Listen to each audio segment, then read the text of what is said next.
Today, I'm going to take you behind the scenes and show you the competitive decks that I have been building and testing for the St. Louis Major Regional. Keep in mind that we are still a month away from St. Louis, and so these decks are very much works in progress.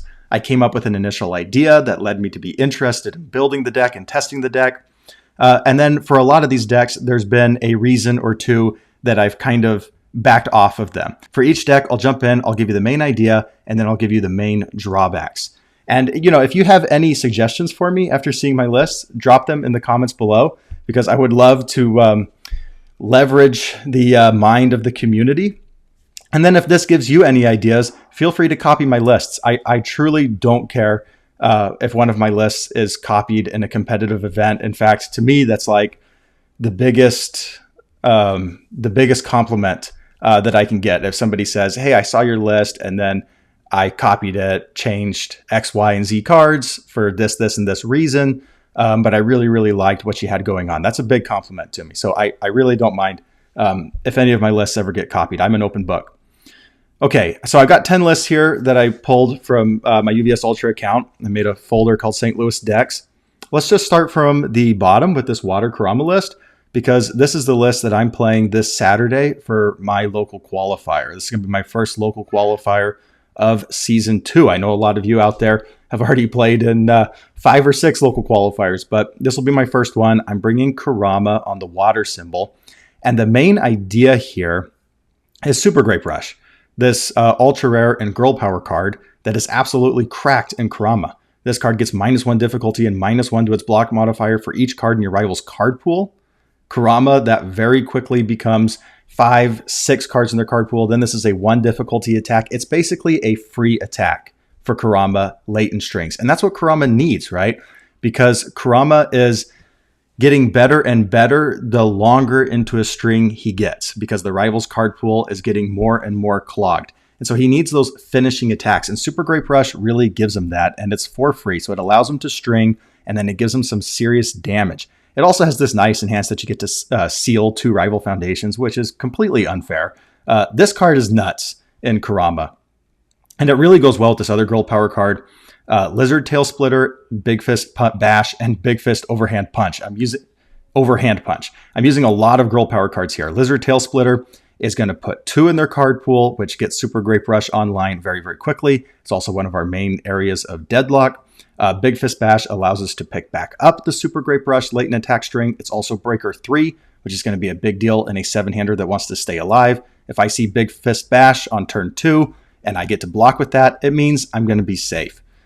Big Fist Overhand Punch allows us to string out because it allows us to guarantee our future checks. It's also going to help us find the attack that we need. Hey, we found a Big Fist Bash so that we can pick up our Super Grape Rush. Or we didn't start out with a Super Grape Rush, but now we're going to get to draw into one. The deck was lacking some draw, and I really like the duality of Big Fist Overhand Punch, guarantee future checks, and guarantee that draw. And Kurama overcomes the main weakness of this card, which is simply that it's 2 speed. Rosewhip Barrage, I'm playing 4X Rosewhip Barrage. I think that's a necessity for Kurama, but I'm not playing anything else from his kit other than Power of Yoko, the secret rare, because this sets Rosewhip up so well. If we lead with this, we get our momentum, and then we can echo this. And that's a really nice poke turn so that we can guarantee that we get a Kurama character in our stage, which we really, really want. But I don't want to lean so hard into finding Kuramas that becomes the focus of the deck. I think a lot of Kuramas make a mistake when they do that. You'll notice I'm not playing like Ojigi Plant Strike or anything else really from Kurama's kit. I see a lot of Kuramas that really focus on building as many characters as they can, but you only get to use 1 per turn. And so I see a lot of Kuramas die with like 2 or 3 Kuramas in their stage. And I don't want that to be the main focus. I really want to lean into the card pool clog as the main focus. From there, most of the foundations are focused on staying alive as a squishy 7-hander. We get some nice Beneath the Armor, Broken Psyche, Weapon Clash is in here. We got Referee Jury, so we have a lot of damage reduction. We also have a lot of speed reduction, Fast Friendship, Ice Gliding, Time for Rest. You do have to remember to actually respond with your Time for Rest. And then we get some resets, Broken Psyche Referee, Condescending Explanation, Idun Box. We place a really, really nice defensive package here, and Super Grape Rush gives this deck the oomph that it really was lacking before Girl Power. So that's Kurama. This is the deck that I'm making for my local qualifier. If that does well, maybe I'll do a longer deck profile on it with the actual cards. Let's jump into Void Rodan now. Void Rodan is basically, if you watched my deck profile on Void Jin, this list is pretty much identical. What I did is I took my Jin list, I copied it, I slapped Rodan on top instead of Jin because I've played Jin so much. It's like if you eat a peanut butter jelly sandwich every day, eventually you just get sick and tired of peanut butter jelly sandwiches. That's how I am with Jin. I'm kind of sick of playing Jin, but Rodan is very, very similar. He can play almost the exact same deck really, really well, but he does it in new, interesting ways. The primary interaction here that I'm leaning into is the interaction of Knott's Flask with combined firepower. These cards work really, really well in tandem with each other. One, Rodan is very focused on giving speed and taking away speed, but he doesn't help damage. So we need things that help damage. Both of these cards, Knott's Flask can give us 3 damage on our kill turn. Combined firepower, every single turn you have these in the discard are going to be giving you some amount of damage. Now it is a little random because it's only for non-foundations, but guess what? Knott's Flask is a non-foundation. So the inclusion of 4x Knott's Flask helps firepower damage pump to be a little more consistent. Knott's Flask milling 3 helps me get my firepowers in my discard. Once I start going on a firepower train, then you're going to mill like 20 in just that because you'll pay 1 for the check and then you'll mill 4. So every firepower that you respond with is going to be 5 more cards in your discard. Pretty soon you found all of your firepowers that you need. And those things can add like 10 damage to an attack of your choice. It's only 1 difficulty. So you can use you can selectively use your firepowers. You don't have to use your firepowers on your first attack. You can wait until this is the one that you need to make lethal and then put the firepowers in. It's also just an omni. It's a always present mid block to have with Rodan because we're always going to be removing a card. And so we can be kind of low on mid blocks if we like, because we will always have firepower as long as we have 1 in the discard, right? And it ignores progressive difficulty. It makes Rodan kind of like a pseudo Eraserhead 1 type character, except he gives and subtracts even more speed than Eraserhead 1. And that's, the rest of this is very, very similar if you understand my Jin list. I know this is an 80 card deck. My teammate George tested this list for me on Tuesday for team testing, and he did well with it, but he had a lot of feedback to give me. And so I'm going to be making a number of changes in here. Remember, this is a work in progress. I think Rodan is probably in my top 3 of characters I'm considering for St. Louis. Let's jump in. I do want to shout out Red Counter. To me, this has become like one of my favorite cards. And nobody really knows about it or plays it, but it's this card pool remove after your rival plays an attack. Its damage cannot be modified. That saves you so many times just for being a double block. And the stats aren't bad. It's a 5 high 5, but you're only playing it as an attack when you're in a pinch. Most of the time, I just consider this a defensive card, like a defensive action in the deck. I get to block with it, and then it counts as a double block. I can remove it whenever they're going to send out their big bomb attack, their net launcher, and then you remove Red Counter from your card pool. That was Void Rodan. Let's jump into Order Hawks. Order Hawks, my idea here was, again, using Big Fist Bash. I put this as a top 3 card in Girl Power. If you watched my top 10 cards video, I love this card, and it goes really well with Double Jumbo Fist and Feathers. The Double Jumbo Fist is going to give all of your feathers +1/+1. These are 1 difficulty. If we stuff our card pool with another Double Jumbo Fist, everything's getting +2/+2. Obviously you're clogging your own card pool, but it's not a big deal when you're playing these little 1 difficulty feathers. And now all these feathers are no longer 1/1s, they're 3/3s. If we started with a Feather Storm, now they're going to be 5/3s. Then we get to also give it 2 damage. So now we're playing all these 1 difficulty 5 mid 5s. That just seems really, really good. And you'll always have these feathers. You can pick them up with feather control to keep replaying them.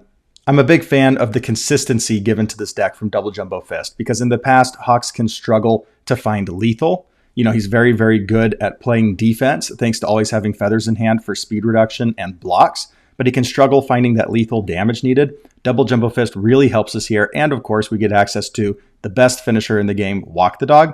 What's held this list back for me is just that I've kind of fallen out of love with Hawks. It's kind of similar to Jin. I've just played so much Hawks that, I think I need to take a longer break before, anyway, I can reignite that love. Now this is starting to sound like I'm breaking up with someone. It's not you, it's me, I promise. Let me also say that the reason that I'm worried about Void Rodan, I'll just jump back into it, is that I think momentum hate is going to be really, really powerful in St. Louis when we're dealing with Godzilla, Amajiki, Toga 3, and all these characters that love momentum. And Void Rodan really doesn't get access to a lot of momentum hate. That's something that I'm very, very worried about. It also can struggle into those like bomb type decks where I don't have a lot of resets in this list. I got Spooky, Red Counter. That's it. 4 cards out of 80. I don't get to play the Referee Juries and the Broken Psyches in this list like the others, and that makes me a little uncomfortable. So that's my main worry about Void Rodan. Water Kurama, he just can be a little too squishy sometimes. Order Hawks I've fallen out of love with. Those are the downsides of these 3 decks so far. Let's jump into my Fire Woman list. This is a list that I made very, very early on in Girl Power, because if you've watched my videos where I grade every character and the competitive cards, I said Woman and Momo 3 were the 2 best characters coming out of Girl Power. 1 month out, I still believe that. Pony's pretty close, but I still believe that it's Woman and Momo 3 at the top. And so this was Momo 3 didn't really see my style. Woman did. And so I created a Fire and Evil list for Woman. My Fire list was all based around, anyway, you can see that I hadn't made, the last time I made a card adjustment in this deck was May 8th. So I haven't touched it much since. But after I initially built it, I then played this for teams testing on a Tuesday. And then I played it against my brother later on. Probably have about 8 or 10 games experience on this list. The main idea is that we're using this Fury attack package to overcome being a 5-hander. And then on our foundations, we're really leaning into the defensive Woman that we get to give something -3 speed and draw a card. That means that we can play a lot of speed hate. We get Incubating and Ice Gliding, I'll Protect You on the Fire symbol, and we can actually put up a much better defense than our rival might expect from a Nomu type character. And then the attacks really help solve the 5 hand size consistency issue. Sorry about that. My light just went out over here. And so the rest of this video, you're going to have half of my face be dark and half of my face be light. What can you do? We're going to overcome and power through. But we've got Stun Grenade to help us find a Fury, Rapid Punches to draw if it hits, Howitzer Impact Cyclone to get momentum and then draw off of it. Rupture Driver is a Fury that draws. Blue Flame Surge draws from our momentum. Trace Eyes is not a Fury, but it can replay itself. That's why I only have 2 copies of it here. Still have 20 Furies, and so that's enough consistency to make Stun Grenade work. And then the last one is Prominence Burn. This one is going to help us clear our card pool, which is a way that we can have Stun Grenade be even better on its stun.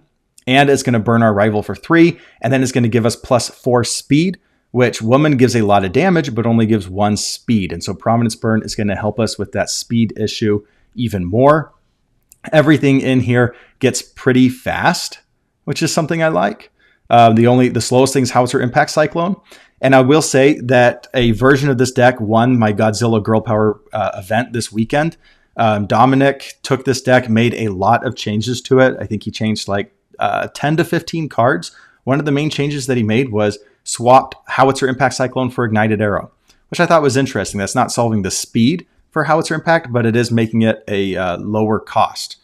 So an interesting change made there. He also made a lot of other changes. If you want to go see Dominic's changes, I meant to do a video where I looked at the Godzilla Girl Power top 8 deck lists, but I never did, and I think it's kind of jumped the shark by this point.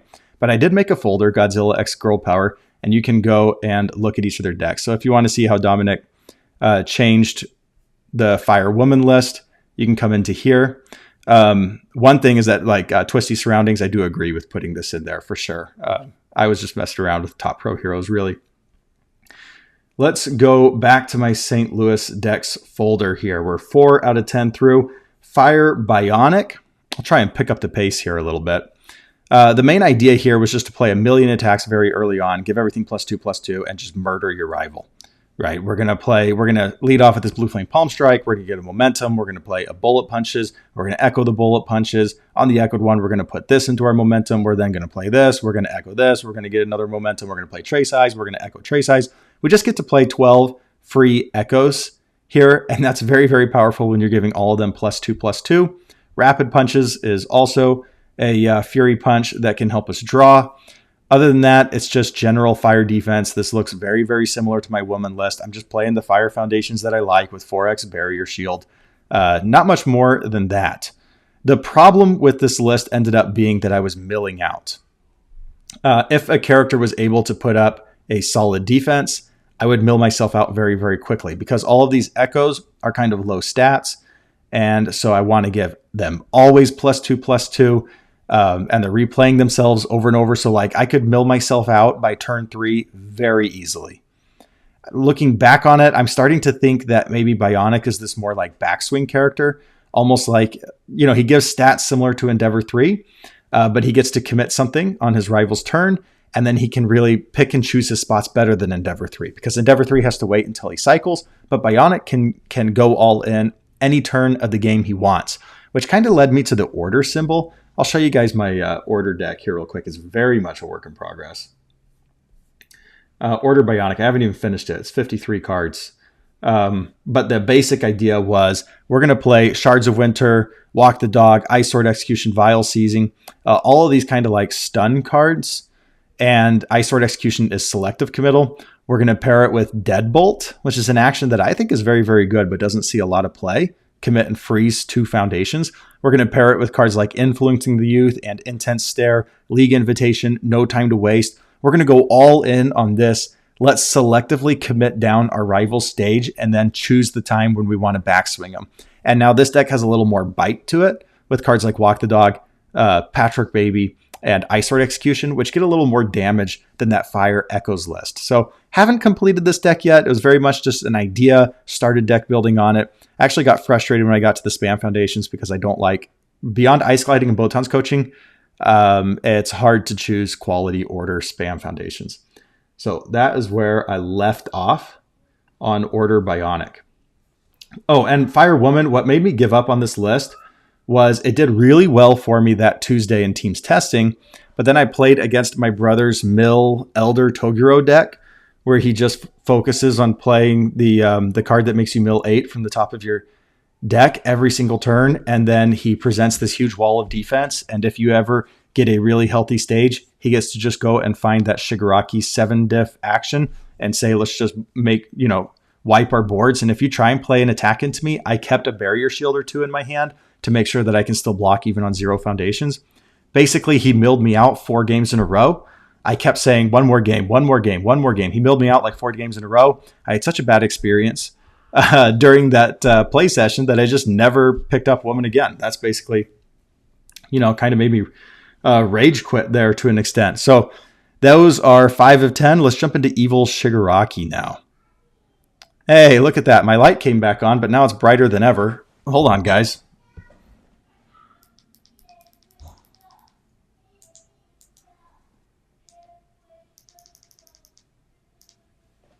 Okay, there we go. There we go. That's a little better. Sorry, we got like a ghost in the house or something messing with my lights here. Okay, Shigaraki 3. The primary idea behind this deck was that Girl Power gives us a lot of additional ways to have Deadlock. The one that I really, really liked was Without a Vision, because one of the best ways to avoid Shigaraki's check hacks mattering is to build to 20 foundations, right? And Without a Vision, Deadlock Enhance on this says your rival's next check this turn gets -1. So I just went 4x on Without a Vision. If I can have 1 or 2 of these out, then Shigaraki, the check hacking is that much more potent, even when they build to 20 foundations, because now not only am I getting the Vial Seizing Deadlock, but I'm also have the Without a Vision Deadlock. So I've got 8 very, very scary Deadlock check hack cards. And then if you add up all of the check hacking cards that I have here, I think it's like 28 of the 65 cards are breaker or check hacking in some way. 4 Barrier Shield, 2 Twisty Surroundings, Gigantification Swing is basically breaker 2. 80% power is breaker, Chronostasis Trigger is breaker, Vial Seizing breaker, Without a Vision is Deadlock breaker, League Handler is breaker, Fighting for Control is basically breaker. Am I missing anything here? Also, League Handler just has Deadlock breaker on it for if you block with it. And then the idea was, how does Shigaraki actually kill, right? Because that's always kind of Shigaraki's problem, is he can stay alive, right? He's really good at annoying your rival, but how does he actually kill them? And my thinking was, with some Patchwork Baby, 80% power can get pretty big. And then let's add in cards like Immortal Shapeshifter, Display of Power, and Paying the Cost to get the damage bump. When I've actually been playing this list, I'm just not having as much fun as I expected. Breaker's like one of my favorite mechanics in the game, so I expected for this list to be a blast to play. But after playing about 5 games with it, I just don't think it's me. And the other problem is that the Girl Power Godzilla event really showed me how strong throws are right now. If you go and look at those top 8 lists, and I highly suggest that you do, 3 of the top 8 were running throws in some form or capacity. Yeah, we got that good Godzilla throw. We had Luna Tejaris come out. I think a lot of these damage pump decks can throw in 1 or 2 really solid throws, and that's all you really need. But just a couple throws really presents Shigaraki 3 with some problems. I can cite in that like your check to play a throw gets -2. I can put in that like 1 difficulty foundation. What is it? Adaptable Anatomy, to say if I completely block something, it deals no damage, but then I'm very dependent on seeing those pieces. Shigaraki is just kind of, he has a hard time against throws, and I think throws are gonna be quite common in St. Louis. Okay, let's go to Earth Endeavor 3. This is a deck that I've been playing the last couple days, and I've been having a lot of fun with it. I think if St. Louis was today, I think this is the deck I would sleeve up and play. The core of the deck, this looks like a lot of attacks, but that's because I'm testing out a lot of stuff. Everything in here is just a work in progress. Let me just show you the core. The core is Hellspider and Falling Skies for your stats, Battle Aura Release and Electric Moth for your draw. Electric Moth is crazy because by the time you're really pushing for lethal with Endeavor 3, typically it's like turn 4. By the time you cycle, turn 3 or turn 4.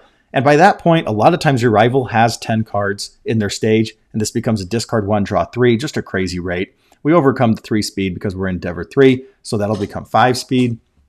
And then we get Titan Cliff here to filter our hand. This also is secretly just a mill 3 card, right? So this mills 2, and then this mills 3 because you can discard 3 from your hand and draw 3. It's also going to help us build in Ultra Regeneration and Moth Monster, which is an additional card from the Godzilla Challenger decks.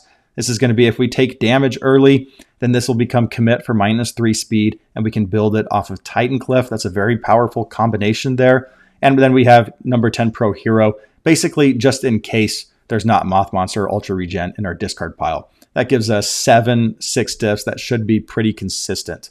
The other cards in here that I have a 1x are just cards that I'm testing. Gigantification Swing is not a high attack to go along with Falling Skies, but it does ignore progressive difficulty if you have momentum, and I don't have a lot of momentum outs in this core 5 here. The core 5 being Hellspider, Falling Skies, Battle Aura Release, Electric Moth, Titan Cliff. And so this would ignore progressive, which solves the one weakness of this deck, which that it doesn't ignore progressive difficulty like a lot of other very strong decks. Tetra Terror is going to be able to replay itself, which also helps that progressive difficulty issue. And then if either of those two deal damage, which it gets to be very fast, 6 speed on the first one, second one is 8 speed, that's just base. If we get some quick response in here, then that can become like 10 speed. And then we can use that to go and pick up our Falling Skies. Or maybe on a setup turn, we can use it to go and pick up Risho's Meteor so that we can then go flip a rival foundation. I'm still testing Risho's. I don't know if it's going to be worth the 2 check in the end or not, but I like this Risho's 1x seizing the advantage, 2x split body control, having some different ways to flip key pieces on our rival's stage. And then this Hellflame Javelin, we get to where we have 10 or fewer cards in our deck a lot, and then we can selectively commit to rival foundation. So those are the 1x cards that I'm kind of just testing out at the moment. What I like so much about Earth, though, is that there's hardly any weaknesses here.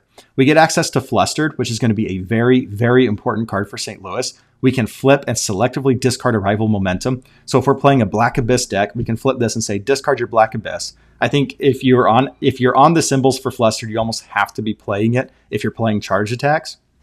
And a lot of these attacks are Electric Moth, Battle Aura Release, Falling Skies, are all charges. And so we can discard our rival's Black Abysses. We can also use it to draw. On Earth, we also get Quick Response, one of the best deadlocks in the game.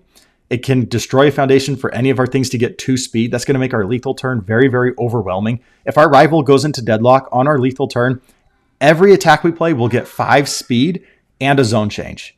That's nuts. 5 speed on a zone change with 1 quick response out if they go into deadlock on our lethal turn. We also get a lot of like damage resets and speed resets. With speed, we get access to the new number 1 and defending pageant queen. On damage, we get access to like 3x referee jury. And I really like the added consistency of gathering energy, the asset from the Godzilla Challenger deck. On this, we can build it. We can remove every time we take damage, which a lot of our defense is just, hey, I'm 31 health and I'll survive. And so gathering energy, we can take a couple hits, remove those cards, and then on our lethal turn, not only do we get the once per game form of Endeavor 3 to go and pick an attack, but we also now get gathering energy to go and find some attacks there. And then you get Electric Moth to draw 3. I've had lots of games already in testing where on my lethal turn, I've got like 12 cards in hand very, very early on. It's crazy. Incredible Display to cancel some responses. Refreshing Blend is something I'm testing out. Barlow suggested that I add this in yesterday, so we'll see how this goes. I used to have High Value Target, but Ross on my team suggested that I switch that to Weightless to help with the because I was struggling. I was playing against Barlow and he was on Recovery Girl. And maybe that's just a bad matchup for Endeavor 3, but I still think he can overcome it. That's one of the main benefits of Endeavor 3. He's just this all-around great character, and he can overcome a lot of difficult matchups. And one of the things that Recovery Girl was doing was using that foundation to flip and then stuff my card pool. And so a card like Weightless would have gone a long way to helping, because I lost the game because I was 1 card short of passing a Falling Skies if I checked a 3, and then I did check a 3. And that is it for this list. I just like the all-around strength of this list. This is probably the one I'm leaning to for St. Louis. We've seen Endeavor 3 win Las Vegas. He's our reigning world champion, right? Nick Reagan won with Order Endeavor 3. Earth symbol just feels really, really strong. Although I have some teammates playing both on the Fire and Order symbols, Endeavor 3 is just going to have crazy representation in St. Louis. And I am not below jumping on the Endeavor 3 train. Okay, Death Younger. I think Death Younger is still very, very strong, and he really maximizes this girl power secret rare Luna Tejeras. I'm probably butchering the pronunciation of that. Maybe somebody in the comments can tell me how I really pronounce that. But it's this 6 difficulty, 3 mid, 7 throw with Deadlock Powerful 4. We can force our opponents into deadlock with Younger. We can also force them into deadlock with 80% power.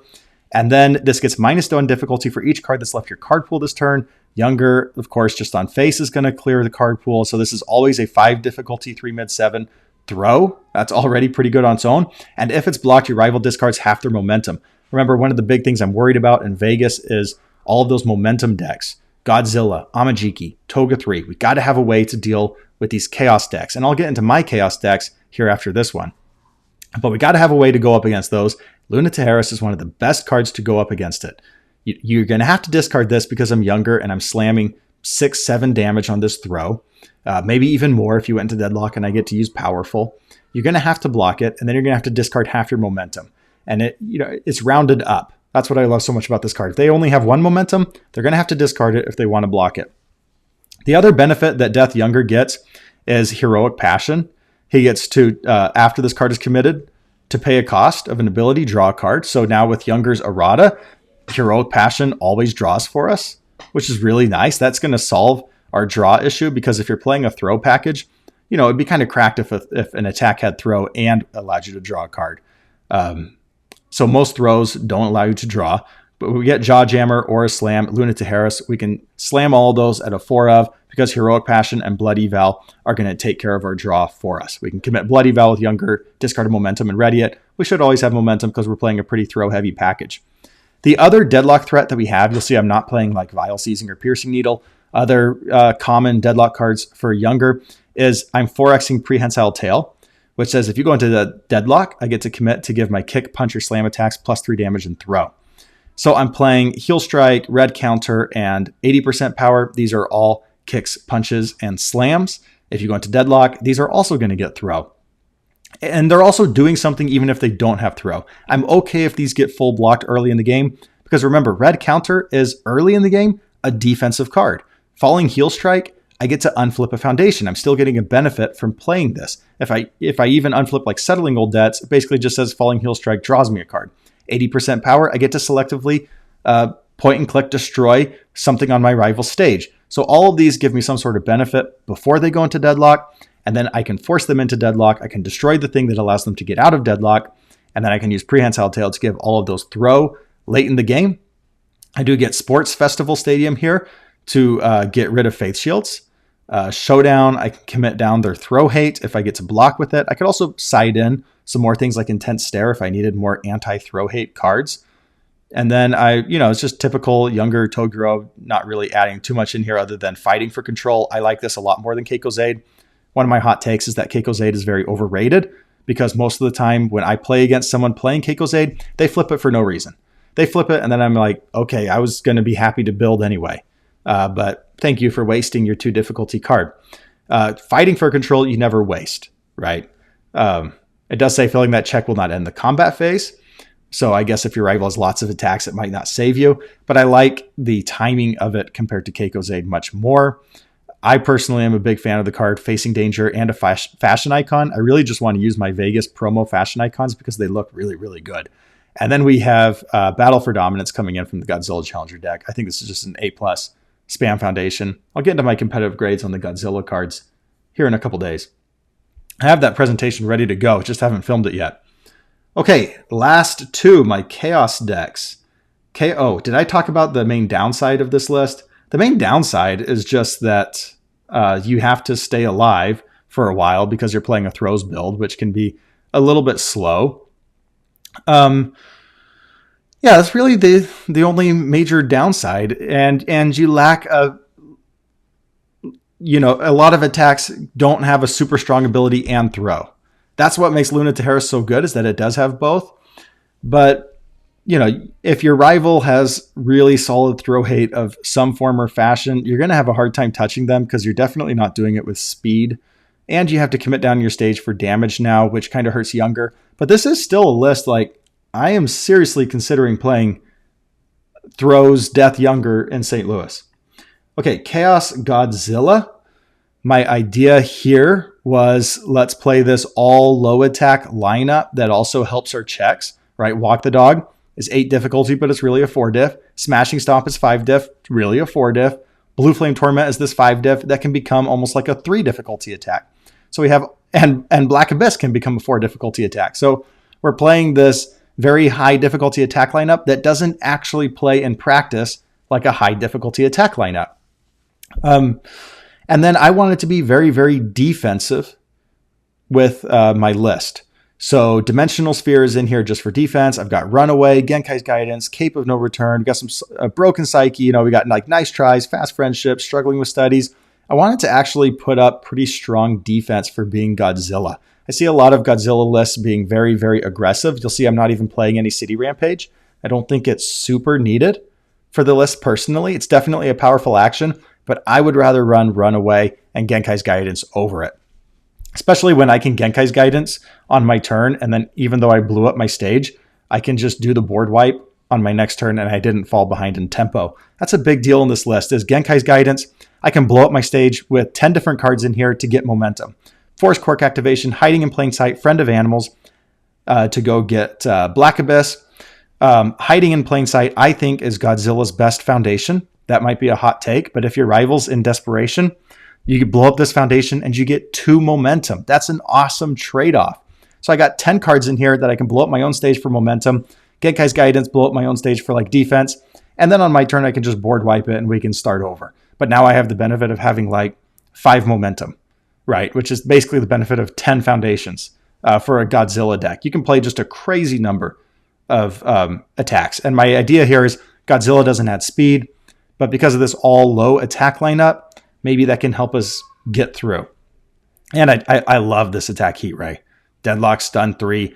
It's going to get to be like a 12 damage move. And if it deals damage, they have to block this 7 speed low, or we're going to selectively flip 2 of their things. I think Godzilla is a very, very strong character. You're going to have to be ready for him. Most Godzilla decks are a little more aggressively slanted than mine. If you want to look at a different type of Chaos Godzilla list, go look at the top 8. I believe it was Danny that was running Chaos Godzilla. He was running this really interesting one with that Sakaki weapon attack to add it to his momentum. It was a really interesting idea, and he got top 4 in the event. Okay, last up, he's going to be here. Amajiki. I haven't updated this list in about a month. I haven't played this list in about a month. But when it comes right down to it, I want to win St. Louis. I think Amajiki and Endeavor 3 are probably just the characters you got to play if you want to win. We get the benefit of Armor of the Wolf, just like in the past, but now we also get Black Abyss. And then we can just play just a crazy number of foundations that blow themselves up for momentum. So I'm 4xing Steaming Spheres, 4xing Friend of Animals, 2x Strategic Meeting, 2x Force Quirk Activation. All of these things are going to help us get momentum. Strategic Meeting can sometimes help us draw instead, but I just think Flip to get a momentum is very, very good. This deck just blows people up very, very early. They're going to need multiple resets to survive your kill turns because you get to add the damage from Amajiki, add the damage from the Black Abysses, add the damage from the powerful 3-1 Wolf. There's so many different ways that you're adding damage in this list. They need to have 4 or 5 damage resets if they want to survive one Wolf, basically. Because you're going to get it up to where you can just say pass and it's guaranteed lethal so often. That is the 10 decks that I'm right now considering for St. Louis. I showed you some other things that I'm working on. Let's see if there's anything else. Life Overhaul is something I'm debating if I put more work into. The basic idea here was I just really wanted to play a character that played Evade and Copy. And I thought Evade and Copy goes really well Size Specialist. So I can block from my stage with Evade and Copy, stop an Armor of the Wolf. I'll then respond to Size Specialist, build in the Evade and Copy. I'll then flip the Evade and Copy for damage with Overhaul, and then I'll just do it again. So every single turn I get access to Evade and Copy. That was like an interesting idea. Instant Shining Flash to discard momentum. Maximum Overhaul is still one of the, in my opinion, top 10 attacks in the game. I'll die on that hill. It's just you have to be Overhauled to play it to its maximum benefit. And then, but I got really kind of confused on where to go with the attacks. The only ways to draw on the life symbol are really Tasty Riff or Rejuve. I'm not going to be getting the benefit of the momentum on Rejuve. And then Tasty Riff has this 2-check. So it's like, well, neither of these options feel very good. Isn't there a third option to draw on the life symbol? I understand Maximum Overhaul draws a little bit, in a sense. But, and then I just kind of stopped building it from there. What other decks? I updated Jin, of course. I updated Recovery Girl for Girl Power. I had made this Mothra deck that I had built. I actually built this on stream. It's been doing pretty well for me. I kind of thought it'd be funny for Mothra to be this maneuvering laser character to add all this speed to it and then discard their entire momentum. Seeing maneuvering laser, discard, and Amajiki's entire momentum has to be on my top 3 things I want to see happen on stream in a major event in Universes. If Magical Christmas Land, Right to Santa, these are the things I want to see happen on stream. Maneuvering laser, dunk on an Amajiki. That would be awesome. And I think that's really it. I showed you guys that Order Bionic list. I had this evil list that was working on throws to overcome the 5 hand size problem. That's really where I'm at with my St. Louis decks. So I hope you enjoyed this. I ended up spending a little bit longer on each deck than I expected, but maybe it gave you some ideas for St. Louis. I think I gave basically the main idea and the main drawback of each deck. If you have any ideas for me or anything that you think I should be building, drop them in the comments. Remember, St. Louis is 1 week away. I think we already have 60 signups, and signups only started a week ago. If it gets past, I think 380 something, they are not letting more players come on. I think that's the max the event center or whatever is going to handle for us. And so go and sign up early. I think our entire competitive team is going to be there. All 15 of us are going to be there in Las Vegas competing. Going to be a ton of fun. I hope to see you there.